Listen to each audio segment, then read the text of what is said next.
صباح الخير.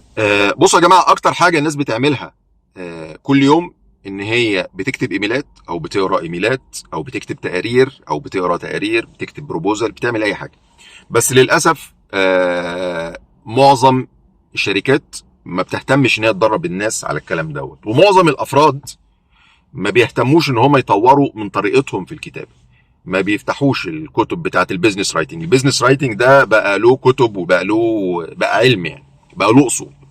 فبغض النظر حضرتك انت بتكتب ايه، بتكتب ايميل انت بتكتبه لسبب وهدف. فعايز حضرتك اما تيجي تكتب اي حاجه في 4 كلمات كده تحطهم في دماغك. تمام؟ اول حاجه الدقه، الايجاز، الوضوح، التوكيد.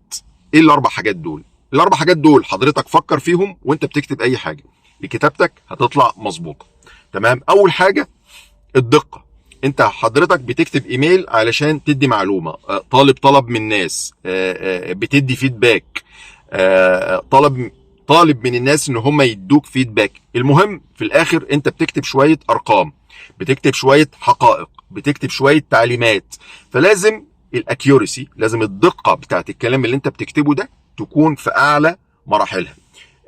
اما تكتب فلوس، تكتب مثلا انا عايز ابعت شحنه من مكان لمكان، from to، كل الكلام ده لازم الاكيورسي تبقى عاليه، الدقه تبقى عاليه.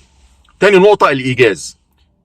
لما تيجي تكتب ايميل فكر في 3 حاجات. هما الناس اللي انا بكتب لهم الايميل اوريدي عارفين ايه، تمام؟ وانت عاوز تعرفهم ايه وهم كانوا طالبين يعرفوا ايه. 3 حاجات، اوكي؟ افتكرهم دايما. هم اوريدي عارفين ايه، فهم لو حاجه عارفينها ما تكتبهاش تاني. وانت عاوز تعرفهم ايه، دي لازم حاجه مهمه تكون عارفها او تحطها ومركز فيها. وهم كانوا طالبين منك ايه، او طالبين، مديرك طالب منك حاجه، هو كان طالب منك ايه. هو ده الايجاز. لان انا لو سبت حضرتك كده لضميرك، انت ممكن تكتب ايميل في 3 4 صفحات، والشخص التاني يكتبه في صفحه، والشخص التالت يكتبه في 5 صفحات. مش هنخلص، هنقضي طول عمرنا هنموت واحنا بنقرا ايميلات وبنكتب ايميلات. فالايجاز مطلوب، الايجاز غير المخل. فكر في ال3 حاجات اللي قلت لك عليهم دول. طيب التوكيد. ايه يا جماعه التوكيد في كده حاجات كده لازم تتبروز. الحاجات اللي بتتبروز اللي انت مهتم بيها جدا ان انت تاكد عليها لازم تتبروز، تتعمل كده بالبولد كده، تحط تحتها خط. تمام؟ فلازم في بعض الحاجات تبقى محتاجه توكيد منك، تحطها في اول الايميل في حته بارزه، ما تحطهاش جوه معلومات كده غطسانه الناس ما تاخدش بالها. فالتوكيد الحاجه المهمه قوي اللي انت عاوز تاكد عليها لازم تبروزها.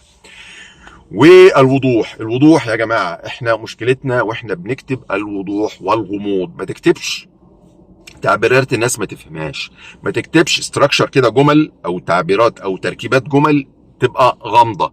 احنا للاسف بنكتب بالانجليزي، ماشي؟ او معظم الشركات بقت تكتب بالانجليزي دلوقتي، مع ان احنا كلنا بنتكلم عربي. معلش اتعب شويه نفسك واستخدم جوجل ترانسليشن. تمام؟ في بعض البرامج دلوقتي والبعض الاي اي والارتفيشال انتليجنت بتظبط لك تركيبات الجمل. معلش استخدمه، اتعب شويه واستخدمها واحده واحده، بعدين هتستغنى عن الكلام دوت. فالوضوح مهم يا جماعه. ما تكتبليش ايميل طويل قوي عريض وماشي ومش منسق ومش مرقم الفقرات. في ايميلات كده طويله كده اول ما تشوفها قبل ما تيجي تقراها كده بتتضايق. تنسيق الايميل هو جزء من وضوح الايميل. افتكروا يا جماعه ال4 كلمات دول: دقه، وضوح، ايجاز، توكيد. السلام عليكم.